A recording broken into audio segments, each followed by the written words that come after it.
Thank you, Rachel, and thank you, Your Honor, government officials, and to our new citizens here, servicemen and women, thank you. And good afternoon, everybody. That is actually an understatement, isn't it? It's a great afternoon. And I got to tell you, it is an honor, a pleasure, and a privilege to be with you on such an important day, a joyous day for you, your family, and your friends.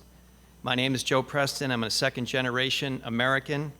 I have 5 siblings. My parents emigrated to the U.S. in 1959, arriving in New York Harbor with a 1-year-old, my oldest sister, and $100.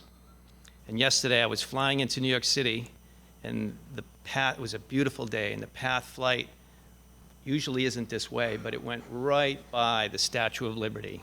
And it was just such a powerful moment to see it, knowing I was going to be here today.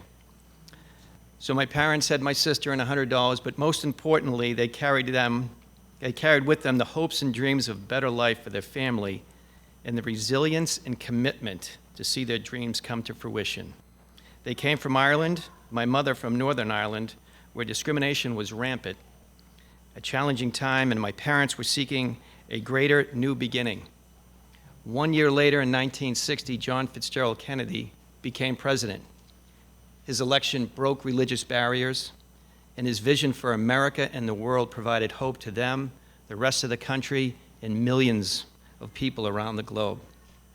My mother would have turned 90 years old next week, and my father, who has Alzheimer's, would have loved to have been here with you.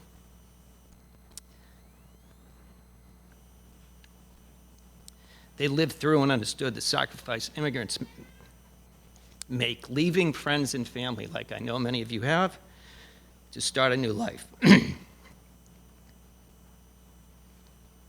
But they were determined, like I know many of you are, to have your children have a better education and employment opportunities.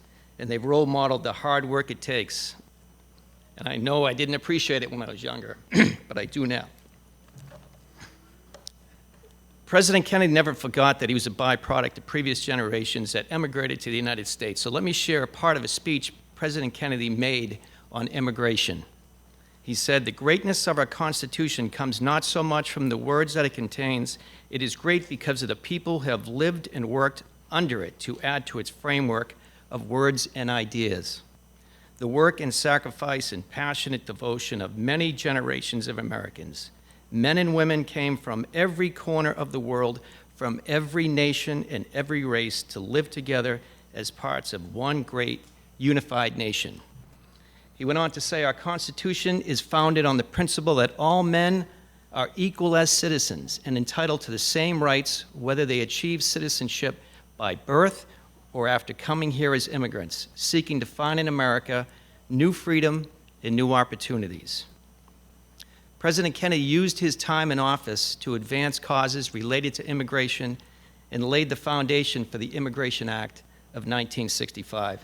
And that's why it is so very meaningful for your naturalization ceremony to take place here at the JFK Presidential Library. This naturalization ceremony, this rite of passage, marks a new beginning, a new chapter for each of you.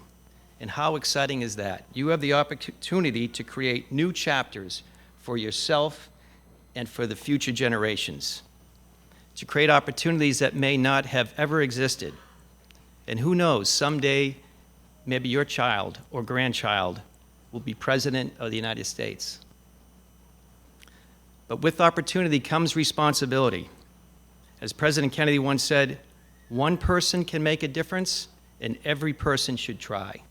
This quote with his image is hanging in my house, providing me with a source of inspiration and a reminder of my responsibility to make the country better. So how can we all try to make a difference? There are many big ways and many small ways that can have impact, and it all starts within the communities. And there are many different definitions of community. Beyond your family, examples include the neighborhood you live within, the schools your children attend or will attend, your church, or even coaching youth athletics. There are countless ways you can have impact and help make our community stronger, and when you do, it makes our nation stronger.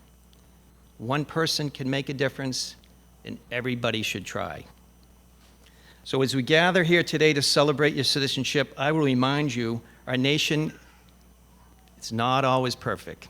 It's a work in progress. And it is now your turn to help create a more perfect union. As a citizen, you now have the right to vote, and I would encourage you to think of it as an obligation of citizenship, a responsibility that comes with this opportunity. Too many Americans take this for granted, and it is a cornerstone of democracy. But it gives me great pride to say, my fellow citizens, congratulations. Thank you.